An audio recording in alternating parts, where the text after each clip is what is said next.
అదే RTV app వార్తల్ని క్షణాల్లో చదివే అవకాశం ఉంటుంది. ఒక న్యూస్ పేపర్, ఒక టెలివిజన్ ఛానల్ మీ చేతుల్లో ఎప్పుడూ ఉంటాయి. చార్మినార్లో నిన్న ఉదయం తెల్లవారుజామున జరిగిన ఘటన ప్రతి ఒక్కరికి కూడా భయాందోళనకి గురి చేస్తుందని చెప్పొచ్చు. ఎందుకంటే నిన్న ఆదివారం రోజు నిన్న తెల్లవారుజామున జరిగిన ఆ ఘటన ఏదైతే ఉందో, అంటే ఒక్కసారిగా ఇంట్లో నుంచి దట్టమైన పొగ, అలాగే మంటలు రావడంతో చుట్టుపక్కల వాళ్ళందరూ కూడా 100కి 108కి అయితే డైల్ చేయడం జరిగింది. అది కూడా చూసుకుంటే చార్మినార్ నియర్ బై పక్కన చూసుకోవచ్చు, మనకి చార్మినార్ కూడా పక్కనే కనిపిస్తున్న పరిస్థితి కనిపిస్తుంది.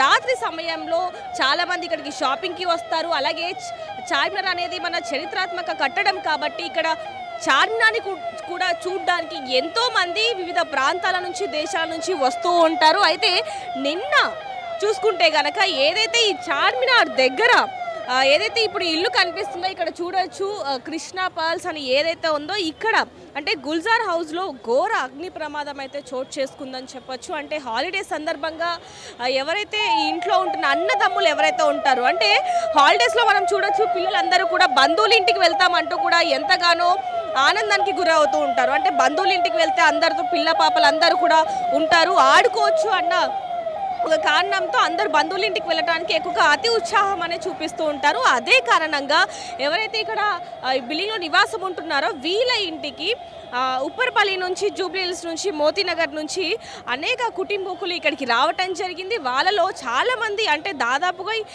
7 నుంచి 8 మంది చిన్నపిల్లలు ఉండడం అనేది కూడా మనం చూడడం జరిగింది. అయితే వీళ్ళు ఇక్కడికి 5 రోజుల క్రితమే ఇక్కడికి వచ్చినప్పటికీ కూడా అంటే ప్రతిరోజు ఇక్కడ చార్మినార్ రావడంతో చాలామంది వస్తూ ఉంటారు, పోతూ ఉంటారు. అలాగే కింద షాప్స్ చూడొచ్చు మనకి, ఏవైతే ఈ మోదీ పర్ల్స్, జ్యువెలరీస్ ఇవన్నీ ఏవైతే ఉన్నాయి ఇవన్నీ కూడా వాళ్ళ ఓన్, అంటే వాళ్ళ సొంతంవే అనేది కూడా తెలుస్తుందని చెప్పొచ్చు. అయితే ఎప్పటిలాగానే శనివారం రాత్రి కూడా వాళ్ళు భోజనం చేసి అందరూ కూడా సరదాగా మాట్లాడుకొని పడుకున్న పరిస్థితి. మళ్ళీ పొద్దున్న అయ్యేసరికి దాదాపుగా 4 గంటల సమయం నుంచి దట్టమైన పొగ, ఊపిరి పీల్చుకోవడానికి కూడా ఎంతగానో ఇబ్బంది పడుతున్న పరిస్థితి అని చెప్పొచ్చు. అయితే 6 గంటల సమయంలో మరి ఎవరు ఫోన్ చేశారనేది తెలియనప్పటికీ కూడా మరి కుటుంబకులు ఫోన్ చేశారా, లేకపోతే చుట్టుపక్కల వాళ్ళు లోపల నుంచి దట్టమైన మంటలు, పొగలు వస్తున్నాయని చెప్పి అవి చూసి ఫోన్ చేయడం ద్వారా పోలీసులు అలాగే ఫైర్ ఇంజన్ హుటాహుటిన అయితే ఇక్కడికి చేరుకోవడం జరిగింది. దాదాపుగా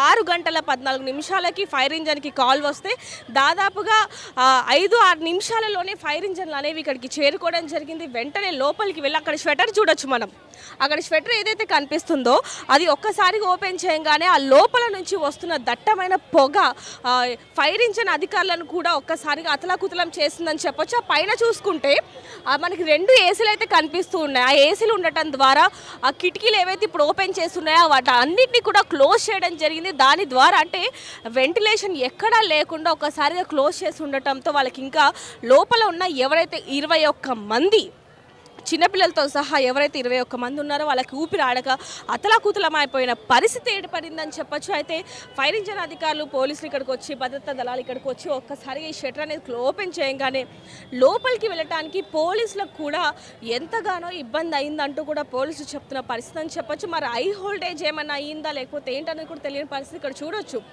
ఇక్కడ ఏదైతే కరెంటు స్తంభానికి సంబంధించిన వైర్లు అవన్నీ కూడా ఒక్కసారిగా పీకేసిన పరిస్థితి కనిపిస్తుంది. ఎందుకంటే లోపల వచ్చిన మంటలు అవన్నీ కూడా ఎంత అధికంగా ఉన్నాయి అనేది కూడా ఇక్కడ మనం ఈ ఏరియాని చూస్తే అర్థమైపోతూ ఉంటుంది. ఎందుకంటే చిన్న చిన్న ఏరియాస్, కమర్షియల్ ఏరియాస్ కావటంతో వెళ్ళటానికి రావటానికి ఒకే గేట్ ఉంటుంది, ఒకే దారి అనేది ఉంటుంది, చాలా చిన్నగా ఉంటూ ఉంటాయి. ఆ పైన చూసుకుంటే మాత్రం లోపల చాలా విశాలమైన గదులు ఉన్నాయి కాబట్టి 21 మంది కూడా పైన ఉండడం జరిగింది.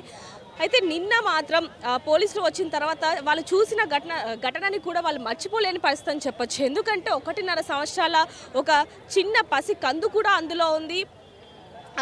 ఆ పాప కూడా ముక్కులో నుంచి రక్తం రావడం కానీ ఇవన్నీ కూడా పోలీసులని అలాగే ఫైర్ ఇంజన్ అధికారులను కూడా బాధ పెట్టిన పరిస్థితి అని చెప్పొచ్చు, బాధింపబడ్డారనేది కూడా మనకి తెలుస్తుందని చెప్పొచ్చు. అయితే వెనకాల నుంచి కూడా అంటే ఏదైతే ఎవరైతే ఇప్పుడు 21 మంది లోపల ఉన్నారో వాళ్ళని బయటికి తీసుకురావడానికి ఎటువంటి పరిస్థితి లేదని చెప్పొచ్చు. ఎందుకంటే ఇక్కడ చూసుకుంటే ఇది మొత్తం కూడా క్లోజ్ అయిపోయింది.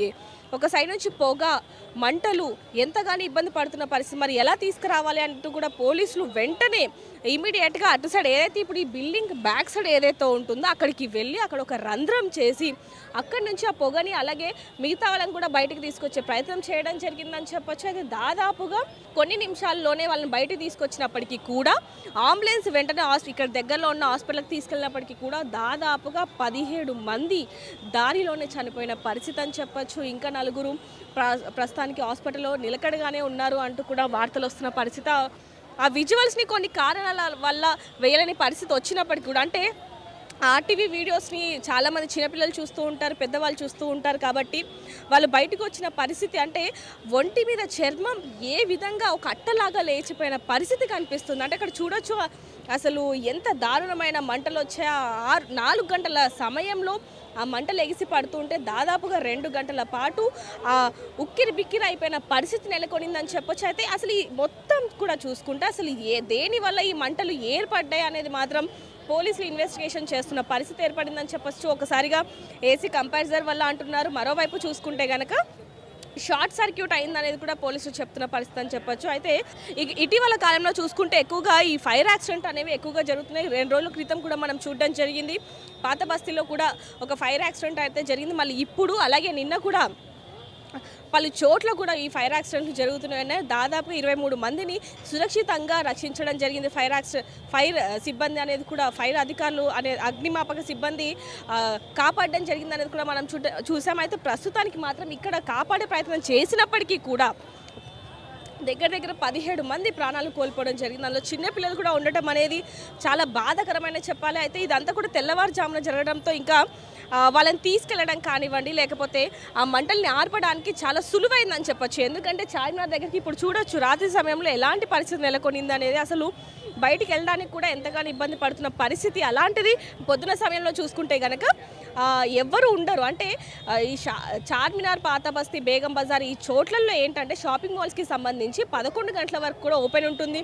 చాలామంది వివిధ ప్రాంతాల నుంచి ఇక్కడికి పెళ్లి షాపింగ్స్కి వాటికి వస్తూ ఉంటారు కాబట్టి రాత్రి 11 గంటల వరకు ఉన్నప్పటికీ పొద్దున్న దాదాపుగా 10-11 గంటలకి ఓపెన్ చేస్తూ ఉంటారు. కాబట్టి ఇదంతా కొంచెం సైలెంట్ ఏరియాలా ఉంటుంది పొద్దున్న సమయంలో. కాబట్టి తొందరగా ఈ ఫైర్ని ఆపడానికైతే ఈజీ అయిందని చెప్పొచ్చు. అదేవిధంగా చూసుకుంటే ఇది ఆదివారం రోజు, అంటే నిన్న పొద్దున జరిగినప్పటికీ ఇప్పటికీ కూడా పోలీసులు లోపలికి వెళ్ళనివ్వని పరిస్థితి. ఎందుకంటే అసలు ఇది దేనివల్ల జరిగింది, అసలు దేనివల్ల ఈ మంటలు ఏర్పడ్డాయి అనేది మాత్రం పోలీసులు ఇన్వెస్టిగేషన్ చేస్తున్న పరిస్థితి. ఆ ఇన్వెస్టిగేషన్ జరిగేంత వరకు కూడా లోపలికి ఎవరిని వెళ్ళనివ్వని పరిస్థితి కనిపిస్తుందని చెప్పొచ్చు. ఒకసారి ఈ బ్యాక్ సైడ్ కూడా ఏదైతే రంధ్రం చేశారో అక్కడ కూడా ఒకసారి వెళ్ళి చూసే ప్రయత్నం చేద్దాం. ఏదైనప్పటికీ ఎవరైతే 17 మంది చనిపోయారో వాళ్ళకి ఆత్మకి శాంతి చేకూరాలని కోరుకుందాం. అంటే ఈ ఎండాకాలం అవడంతో చాలామంది ఏసీలను ఎక్కువగా వినియోగిస్తున్నారు కాబట్టి ఏసీల ద్వారా కూడా చాలామంది చనిపోయిన పరిస్థితి కూడా మనం చూడడం జరిగింది.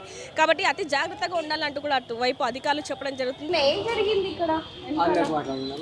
మామూలుగా మీకు ఏం తెలుసు అదే చెప్పండి. మామూలుగా చెప్పండి, ఏం రికార్డ్ చేయట్లేదు. అంటే పోలీసులు ఇక్కడికి వచ్చి ఎంక్వైరీ చేస్తున్నాడు. గోడ పలుకొట్టి వాళ్ళకి సవాల్ చేశారు. గోడ పలుకొట్టి సవాల్ చేసి ఎక్కడ ఇక్కడ నుంచి మెట్ల మీద ఏ టైంలో తీసారండి? నిన్న మధ్యాహ్నం 12 గంటల నుంచి పొద్దున్న 6:15 స్టార్ట్ అయింది. అప్పటి నుంచి స్టార్ట్ అయింది. మీరు ఎక్కడ ఉంటారు బాబాయ్? మేము ఇక్కడే ఉంటాం. ఇక్కడే ఉంటారు. అంటే పోలీసులు వచ్చినప్పుడు మీకు భయం వేసింది? అసలు ఏం జరిగింది? అంటే ఎన్ని శవాలను తీసారు? 17. అక్కడ నుంచి 5-6, ఇక్కడ నుంచి 5-6. అక్కడ చీకట్లో రాకపోతే ఇక్కడికి గోడ పలుకొట్టి తీసారు. అంటే మామూలుగా చూసుకుంటే ఒక్కసారిగా రంధ్రం నుంచి ఎంతమంది శ్రమించారు? 4-5 మంది తీసారు. 4-5 మంది ఎక్కడి నుంచి హోల్ పెట్టారన్న? అంటే ఇదంతా కూడా చిన్నగా మెట్లోనే కదా, ఆ మెట్ల పక్క మీద అట్లా తీసారు. మీరు చూసారా అదంతా? మేము చూడలేదు. మేము ఇంటికాడ ఉంటుంది, ఇంట్లో ఉంటాం మేము అట్లా. సో ఇప్పుడు అది క్లోజ్ చేసి ఉంది, మరి పోలీసులు వస్తూ ఉన్నారా? ఇప్పుడు అయిపోయింది, మధ్యాహ్నం వరకు వచ్చేది. ఎంక్వైరీ చేసి పోయారు. ఇక మొత్తం 17 మంది చనిపోవడం అంటే దేని కారణంగా అంటారా? ఓన్లీ గ్యాస్ అంటే ఏసీయా, గ్యాసా, లేకపోతే short circuit? AC current, gas రెండు కలిసి వచ్చింది అట్లా. అంటే ఇంతకు ముందే ఎప్పుడైనా జరిగాయండి ఇలాంటివి? ఎప్పుడు జరగలేదు. అసలు నిన్న ఏం జరిగింది ఒక్కసారి చెప్పరా? నిన్న అది 6:15 స్టార్ట్ అయింది. ఇక పబ్లిక్ అంతా జామ్ అయిపోయింది. జామ్ కానీ మొత్తం బంద్ అయిపోయింది రోడ్ అంతా. అంటే వెనకాల నుంచి ఏం అక్కడ నుంచి రోడ్ మెయిన్ రోడ్ నుంచి అంటే ఇక్కడ రంధ్రం పెట్టారని చెప్పారు కదా, అక్కడ చీకటి మొత్తం పొగ నిండుతుంది కదా, తీయనికి రాలేదు. ఇక్కడ నుంచి గోడబల్ కూడా తీసారు అన్నట్లు. ఇక్కడ నుంచి చీకట్లో పొగలో తీయనికి రాదు కదా శివాలకు, అలాగే గోడబల్ కూడా తీసారు అన్నట్లు.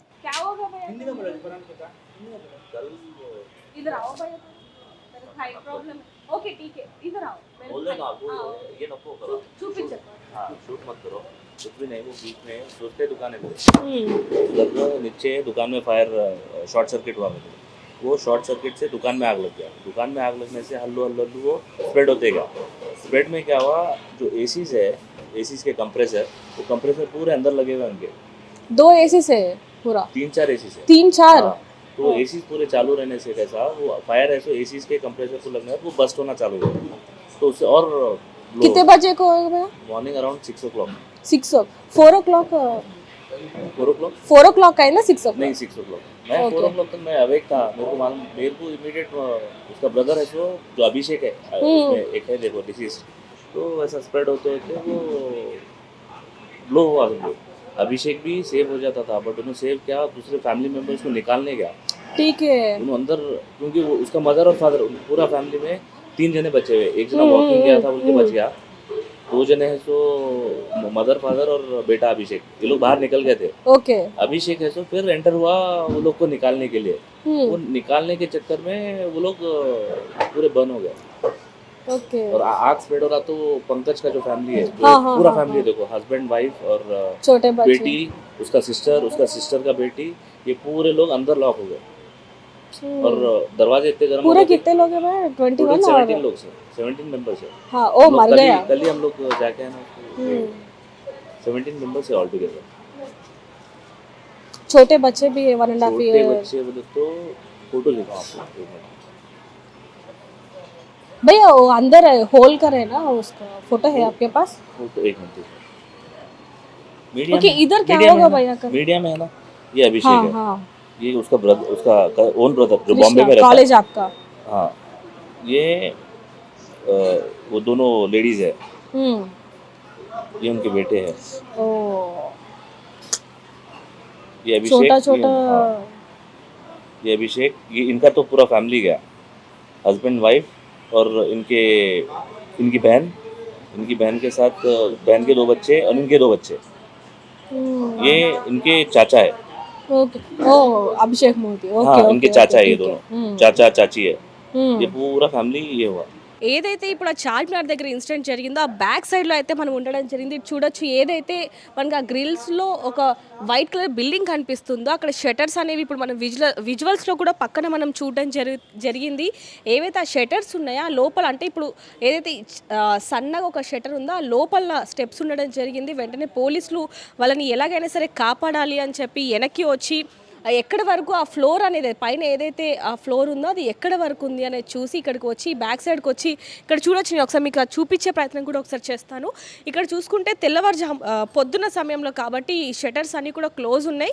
సో అక్కడ నుంచి ఇక్కడ ఉన్న కొంతమంది స్థానికులతో మాట్లాడి ఏవైతే షటర్స్ ఉన్నాయో ఇక్కడ నుంచి అటువైపు ఎటువైపు దారి చూపిస్తుందో ఒక గోడ ఏదైతే అడ్డం ఉందో ఆ గోడని ఎలాగైనా సరే కనిపెట్టి ఇక్కడ మనం చూస్తున్నాం కేఆర్ గోల్డ్ కంప్యూటర్ టెస్టింగ్ అని ఏదైతే ఉందో ఆ పక్కన ఏదైతే సన్నది షటర్ ఉందో ఇప్పుడు మనం చూస్తున్నాం దాన్ని, అది తాళం తీసి లోపలికి వెళ్ళి ఒక హోల్ పెట్టి గోడకి హోల్ పెట్టి అక్కడి నుంచి దాదాపుగా 17 మృతదేహాలను అయితే బయటకు తీయడం జరిగిందని చెప్పొచ్చు. అప్పటికి కొంతమంది చనిపోయారు అంటూ కొంతమంది చెప్పడం జరుగుతుంది, మరికొంతమంది వెళ్ళే దారిలో చనిపోయారు అంటూ, మరికొంతమంది హాస్పిటల్లో చికిత్స పొందుతూ చనిపోయారు అంటూ కూడా చెప్పడం జరుగుతుందని చెప్పొచ్చు. ఏదైనప్పటికీ ఈ గోడ ద్వారానే దాదాపుగా ఇంకా 4 ప్రాణాలతో ఉన్నారనేది కూడా తెలుస్తుందని చెప్పొచ్చు. ఇక్కడ కొంతమంది స్థానికులతో కూడా మాట్లాడి తెలుసుకునే ప్రయత్నం చేద్దాం. ఒకసారి రేపు పొద్దున్న ఆ షటర్ ఓపెన్ చేశాక అసలు లోపల ఎలాంటి పరిస్థితి ఉందనేది కూడా ఒకసారి తెలుసుకునే ప్రయత్నం అయితే చేద్దాం. ప్రస్తుతానికి ఇక్కడ కొంతమంది స్థానికులు ఉన్నారు, వాళ్ళతో మాట్లాడి కూడా మరిన్ని వివరాలు తెలుసుకుందాం. నమస్తే బాయ్.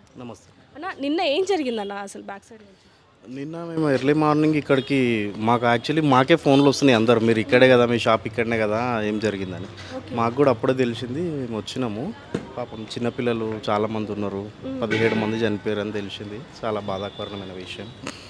అంటే అన్న మామూలుగా చూసుకుంటే అటు సైడ్ నుంచి దారి కూడా లేని పరిస్థితి, ఏదైతే ఆ దారి ఉందో అది మొత్తం కూడా పొగతో మంటలతో మూసి అంటే క్లోజ్ అయిపోయిన పరిస్థితి అని చెప్పొచ్చు. ఈ వెనకాల నుంచి హోల్ చేసి తీయడం జరిగింది. ఇక్కడ ఎలాంటి పరిస్థితి నెలకొనింది అన్నప్పుడు? ఇక్కడ అంటే ఇప్పుడు ఇది దీని బ్యాక్ సైడే వస్తుంది అది. ఇక్కడ కూడా హోల్ పడ్డది, కానీ హోల్ అటు సైడ్ చేసి వాళ్ళు ఫైర్ ఇంజన్ యూజ్ చేసిరని తెలిసింది. ఇక్కడ అన్నీ చిన్న చిన్న సందులే ఉంటాయి, అందులో ఏసీ కంప్రెసర్లు చాలా ఉన్నాయని మాకు తెలిసింది ఇప్పటివరకు. జరగకూడని సంఘటన, ఇంత పెద్ద సంఘటన జరగడం ఈ ఏరియాలో ఫస్ట్ టైం ఇది. ఓకే, అంటే గతంలో కూడా జరిగాయి కానీ ఇంత పెద్ద ఘటన అవ్వలేదు, చాలా చిన్నగా. కానీ అప్పుడు జరిగినప్పుడే జాగ్రత్త తీసుకొని ఉంటే ఇప్పుడు ఇంత పెద్ద ఘటన అయ్యేది కాదు అనేది ఏమన్నా అనిపించిందా నిన్న చూసుకుంటే ఆ ఘటన తర్వాత? అంటే ఘటన జరిగిన తర్వాత అనిపిస్తుంది ఇది చాలా బాధాకరమైంది, ఇట్లాంటివి ప్రికాషన్స్ తీసుకోవాలని, కానీ ఎవరు పట్టించుకోరు కదా ఎవరు. ఇక్కడ అతి బాధాకరమైనది ఏంటంటే అన్న 1.5 year బేబీ చూడొచ్చు మనం, అలాగే 8 సంవత్సరాల పాప, 4 సంవత్సరాల బాబు, ఒకే కుటుంబానికి అన్నదమ్ముళ్ళ కుటుంబానికి చెందిన 17 మంది చనిపోవడం అనేది అసలు ఎవరైనా జీర్ణించుకోలేకపోతున్నామని చెప్పి. అవునండి, చిన్నపిల్లలు చనిపోయారని తెలిస్తే మామూలుగా ఎవరికైనా ఏమైనా అయిందంటేనే మనం ఎక్కువ రియాక్ట్ అవుతాం, మనలో చిన్నపిల్లలు అని తెలిస్తే మేము కూడా చాలా బాధపడ్డాము. వాళ్ళకి సంఘీభావంగానే ఈరోజు మార్కెట్ అంతా మేము బంద్ పెట్టినాము, క్లోజ్ చేసినాము. ఈరోజు ఎవరు కూడా షాపులు ఓపెన్ చేయలేరు. ఇప్పటికైనా కొంచెం ఏమైనా గవర్నమెంట్ ఏమైనా ఇట్లా చిన్న చిన్నవి ఉన్నాయి కదా, కొంచెం రోడ్లు వైండింగ్ ఏమైనా చేసి కొంచెం ఫ్రీగా చేస్తే బాగుంటుంది అంతే. సో చూడొచ్చు, ఇక్కడ ఉన్న కొంతమంది స్థానికులు కూడా చెప్తున్నది ఏంటంటే నిన్న పోలీసులు ఇక్కడికి వచ్చి, అంటే ఫైర్ ఇంజన్ అధికారులు కూడా ఇక్కడికి రావడం జరిగింది. ఇక్కడికి వచ్చి ఇది ఓపెన్ చేసి, ఈ షట్టర్ ఓపెన్ చేసి లోపలికి వెళ్ళి ఒక గోడని ఒక రంధ్రం చేసి కాపాడారు అంటూ కూడా చెప్పడం జరుగుతుంది. ఏదైనప్పటికీ 17 మంది మాత్రం చనిపోయిన పరిస్థితి నెలకొంటుందని చెప్పొచ్చు. మరికొంతమందితో కూడా మాట్లాడి తెలుసుకుందాం.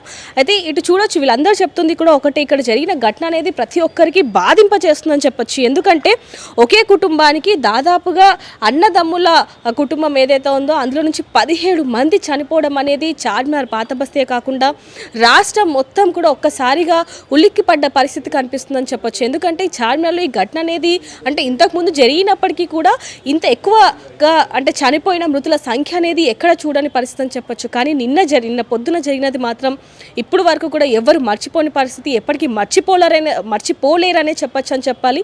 ఏదైనప్పటికీ ఏసీలతో అతి జాగ్రత్తగా ఉండాలనేది కూడా అధికారులు చెప్పడం జరుగుతుంది. ఒకసారి రేపు మళ్ళీ ఈ లోపల ఎటువంటి పరిస్థితి ఉందో అనేది కూడా ఒకసారి తెలుసుకునే ప్రయత్నం చేద్దాం. ఇండియా పాకిస్తాన్ తాజా అప్డేట్స్ కోసం డౌన్లోడ్ చేసుకోండి RTV లైవ్ యాప్.